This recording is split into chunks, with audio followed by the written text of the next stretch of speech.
Fíjense que esa vida linda, que muchas veces, católica de verdad, que muchas veces no se da en nuestras familias, esa invitación está a llevar vidas de verdaderos católicos, la vida pascual que desarrollábamos en la época pascual, la vida de resucitados, está de nuevo en la epístola de hoy. La epístola de hoy nos dice, y tenemos que decir eso para nosotros y para nuestros seres queridos, nos dice, como Cristo resucitó de entre los muertos, así nosotros vivamos también una vida nueva, una vida nueva. Itat nos in novitate vita ambulemos, vivamos una vida nueva. Nuestro hombre viejo ha sido crucificado, o debería estar crucificado, y ya en adelante no sirvamos más al pecado. Así deberíamos ser nosotros y así debería ser nuestra familia. Considerad que vosotros estáis ciertamente muertos al pecado, pero vivos para Dios. Entonces, con la oración y el sacrificio, como fue Santa Mónica, como fue Santa Rita, con la oración y el sacrificio, busquemos la gracia de la conversión de nuestros amores, de nuestros seres queridos, de los miembros de nuestra familia. Vamos a dar ahora unos muy breves rasgos de la vida de Santa Mónica y de Santa Rita, estas dos grandísimas santas, y los sufrimientos y dolores que ellas tuvieron que llevar por cómo estaban sus familias y qué lograron. De paso, ya saben, los invitamos y lo volvemos a decir, compren esas vidas, lean esas vidas en nuestra librería de Don Bosco, con las hermanas. Cuánta esperanza, cuánto ánimo, cuánto estímulo, cuántos anhelos deben proporcionar a esas mamás y esas esposas que sufren, saber de la vida de ellas y tener mucha esperanza para volver a llevar un esposo descarriado, un hijo descarriado o hijo, una hija descarriada o hijas descarriadas, para que no mueran en desgracia de Dios, para que consigan la salvación eterna. Santa Mónica, dos rasgos porque quiero que lean esa vida. Vivió y murió en el siglo IV, la mamá de San Agustín, pero logró mucho con el resto de la familia. Y vivió poco, murió bastante joven, con solo 55 años de edad murió. Podemos preguntar, ¿qué logró ella con la oración y con el sacrificio? ¿Qué logró Santa Mónica? Ella tenía un esposo, perdón por la expresión, que era un desastre. Un esposo no católico encima. Imagínense una mujer con un esposo no católico, el drama que es. Que era muy iracundo. No sé si le pegaba. En Santa Rita también, pero según parece no le pegaba. Disoluto. Vale decir, ella sufría la lujuria de su marido, las infidelidades, los adulterios. Y podemos preguntarnos entonces, ¿cómo terminó?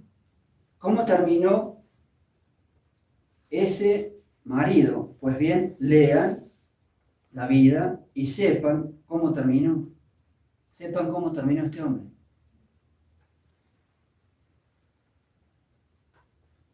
Miren, el siguiente ejemplo me da algo de gracia, porque tiene mucha actualidad. La suegra, para variar.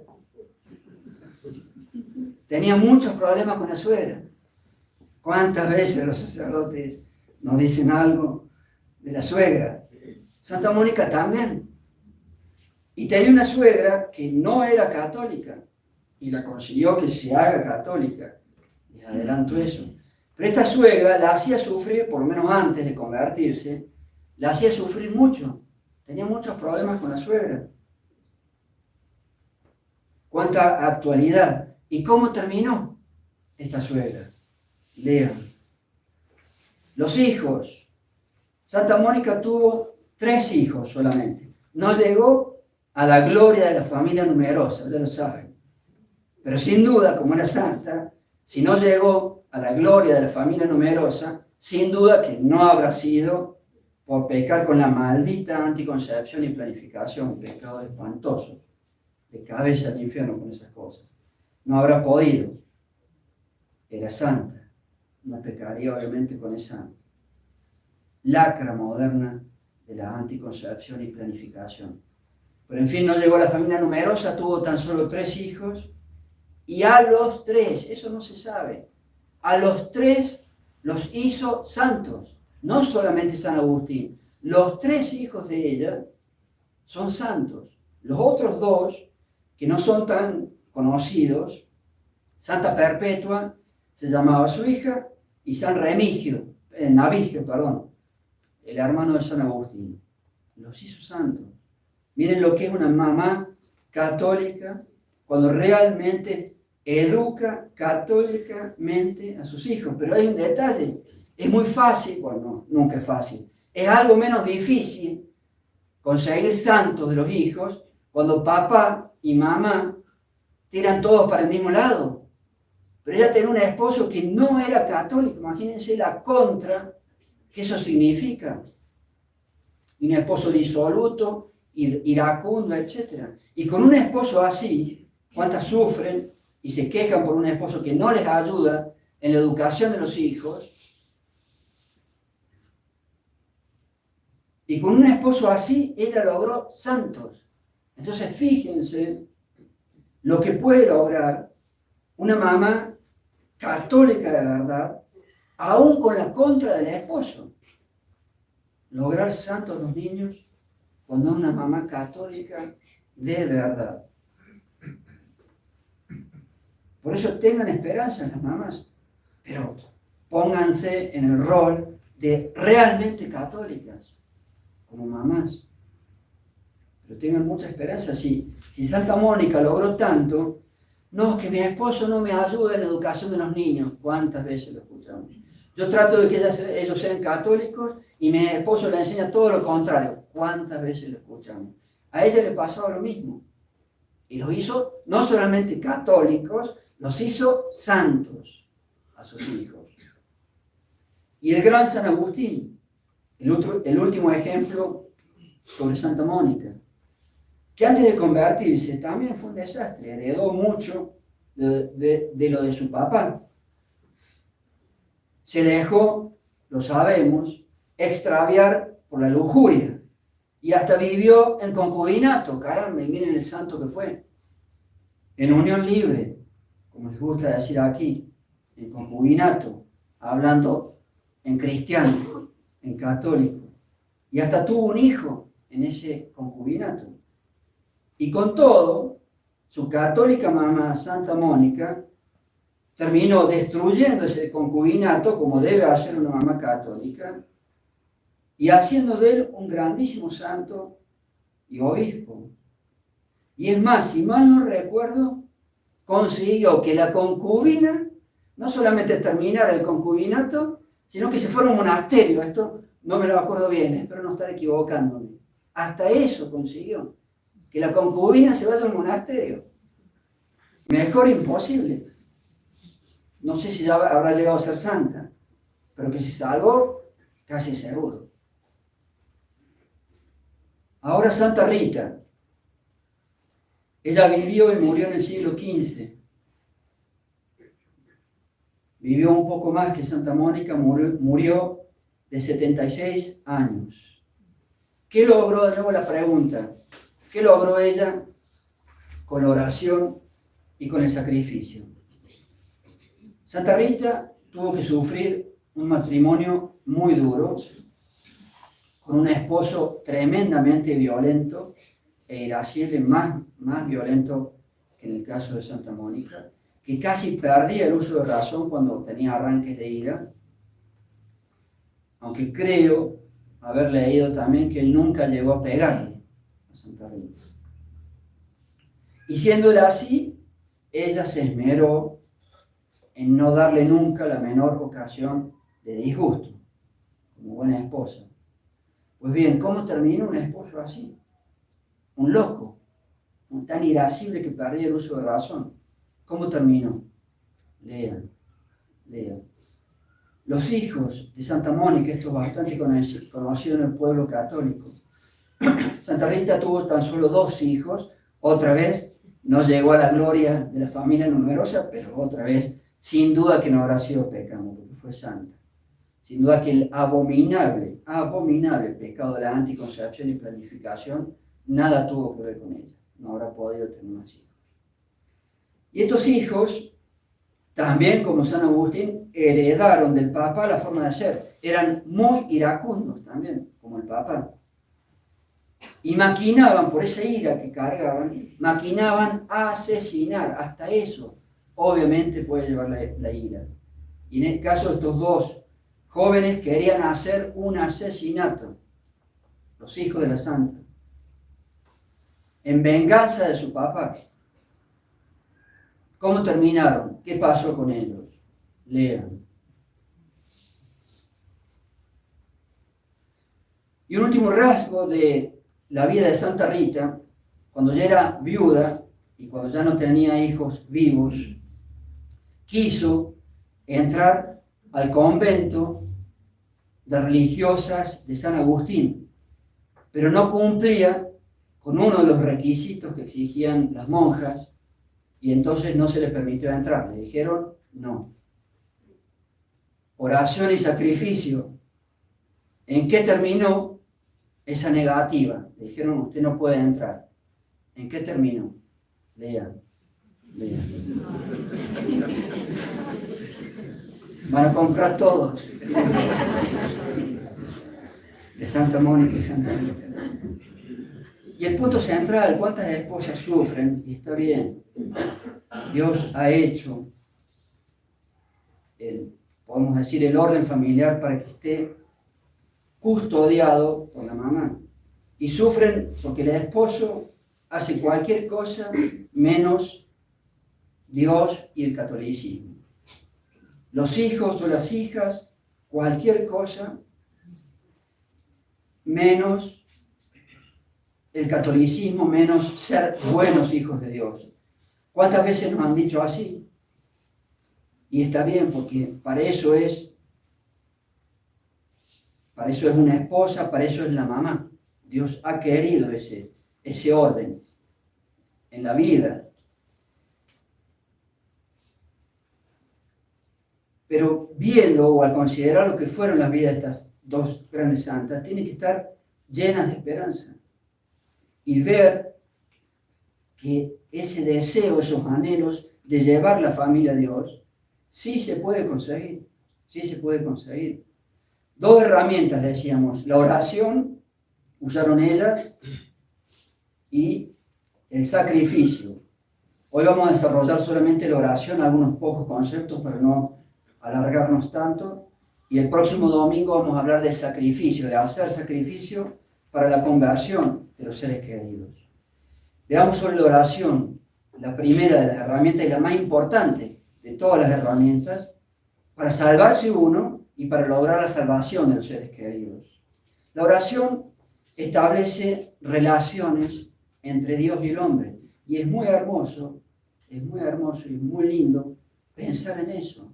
La oración establece relaciones entre Dios y el hombre. Increíble que sea así, y es así. Entre Dios, crea relaciones entre Dios y uno mismo. Y tiene que ser muy entusiasmante saber eso. Saber cómo me llena de relaciones con Dios, por poder rezar, por hacer oración. Por otro lado, la oración va llevando explícita o implícitamente a la conformidad con la voluntad de Dios. Porque me va metiendo en una sumisión ante Dios, la conformidad con su voluntad. Y eso en forma, en cierta manera, imperceptible. Por mantenerse en la oración, yo voy siendo introducido en la conformidad con la voluntad de Dios. ¿Cuántas veces hemos desarrollado esos temas? Uno de los conceptos de oración es más común, elevatio mentis ad Deum, la elevación del alma hacia Dios. También muy hermoso. San Juan Damasceno, un concepto casi igual. Ascensus, mentis in Deum, la ascensión del alma hacia Dios. San Agustín, el hijo de nuestra santa, oratio nanque es mentis ad Deum affectuosa intensio, que significa, en efecto, la oración es una afectuosa inclinación del alma hacia Dios. Muy hermoso también. Y un cuarto ejemplo de cómo se puede definir la oración, San Gregorio Niceno. Oratio, conversatio, sermocinatioque cum Deo es. La oración es el trato y el coloquio con Dios. La oración es un trato con Dios. Por eso nos llena de relaciones con Dios. Y la oración en nuestras familias. Con oración podemos y debemos pedirle mucho a Dios por la salvación nuestra y por la salvación de nuestros seres queridos. Como Santa Mónica y como Santa Rita. Ante nuestras pobres oraciones siempre serán pobres.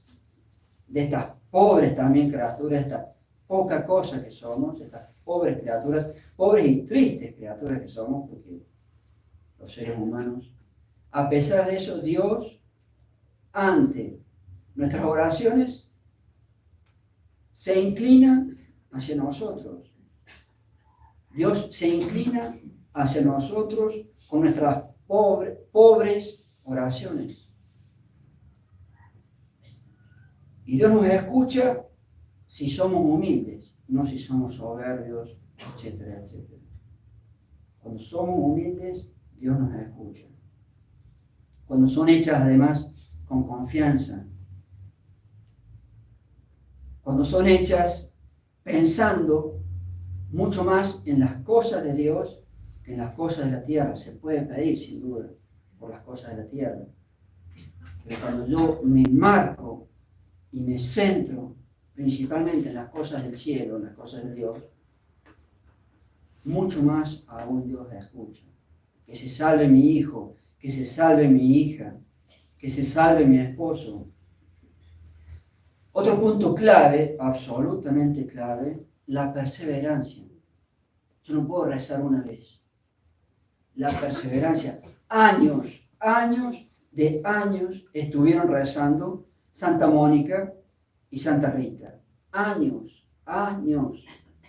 Entonces la perseverancia en la oración y nuestras familias. Y así se consigue salvar a los seres queridos. Porque años he estado rezando por eso.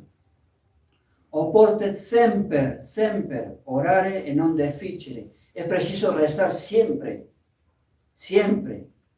y no desfallecer. San Pablo, en el mismo orden, sine intermissione orate, orad sin interrupción,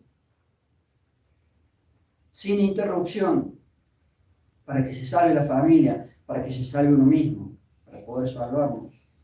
San Pablo de nuevo, para que toda nuestra vida sea oración, todas las cosas que hacemos, ora comáis, ora bebáis, ora hagáis, cualquier cosa, hacedlo todo para la gloria de Dios. Todas nuestras actividades, todas, desde que sean buenas, que no esté haciendo nada malo, todas pueden ser oración, para estar rezando siempre, semper, dice la Biblia. San Agustín dice, ¿cómo hacer? Es que, dando ejemplos de San Pablo en definitiva, ¿cómo hacer para estar rezando siempre?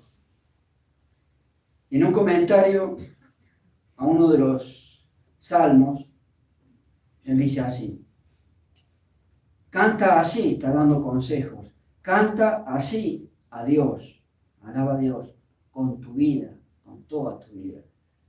Y nunca calles. Si por lo tanto alabas a Dios, no solamente con la lengua canta a Dios, sino también habiendo tomado el salterio de las buenas obras, le llaman como un salterio, así como yo rezo los salmos, el salterio, alaba a Dios no solamente con la lengua, sino también con el salterio de las buenas obras, con tus buenas obras. Sigue dando ejemplos de él. Tú alabas a Dios cuando haces un negocio con honestidad. Alabas a Dios cuando tomas el alimento y la bebida, si lo haces con virtud. Lo alabas cuando descansas en tu lecho. Miren lo que llega a decir San Agustín, que descansando también alabamos a Dios. Laudas cum in lecto requiescis. Alabas a Dios cuando descansas en tu lecho. Laudas cum dormis. Impresionante. Alabas a Dios cuando duermes. Ojo, si lo haces con virtud y en el grado necesario, no siendo un perezoso, obviamente. Pero San Agustín dice, laudas cum dormis. Alabas a Dios cuando duermes. Todo el tiempo, toda nuestra vida, si nuestras vidas están ordenadas a Dios. Y Santo Tomás de Aquino, en el mismo orden San Agustín, dice, tandiu homo orat, durante tanto tiempo el hombre está rezando, quandiu totam vitam suam in Deum ordinat, cuanto ordena su vida toda hacia Dios. Hermoso. Y por último, para insistir en que tiene que ser con perseverancia durante años, si hace falta, otra vez el Evangelio de Dios nuestro Señor Jesucristo, la perseverancia y la insistencia en la oración. Varios ejemplos se podrían dar, pero tal vez uno de los más famosos, la parábola del amigo importuno, muy hermosa. Y así fueron Santa Mónica y Santa Rita, años rezando, años importunando a Dios. Y la parábola, la recordarán, se las leemos, dice así en San Lucas, y Dios nuestro Señor Jesucristo les dijo, ¿quién de vosotros, teniendo un amigo, si éste va a buscarlo a la medianoche, el amigo importuno, y le dice, amigo, necesito 3 panes porque un amigo, otro amigo, me ha llegado de viaje y no tengo nada que ofrecerle? Y dice Dios nuestro Señor Jesucristo, y si el otro le responde desde adentro, no me incomodes, es la medianoche, ahora mi puerta está cerrada y mis hijos están conmigo en la cama, no puedo levantarme y darte eso. Y allí viene la enseñanza. Y si él persevera golpeando, llamando a la puerta, os digo, dice Dios, que aunque no se los dará, levantándose por ser su amigo, a causa, sin embargo, de la importunidad de él, improvitate meius, por la insistencia, se levantará y le dará lo que le es necesario. Y yo os digo a vosotros, pedid y se os dará, buscad y encontraréis, golpead y se os abrirá. Porque todo el que pide, recibe, el que busca, encuentra, y el que golpea, y al que golpea, se le abrirá. Ahí tiene otro ejemplo hermosísimo de Dios en el Evangelio, cuando Él habla, para ver cómo tiene que ser nuestra oración, para lograr con esa herramienta de la oración la conversión de nuestros seres queridos, de nuestras familias, como hizo Santa Mónica y como hizo Santa Rita. Allí tienen algunos conceptos para pensar y reflexionar sobre la oración. Y el próximo domingo, Dios mediante, veremos de desarrollar la otra herramienta, hacer sacrificio. Ave María Purísima.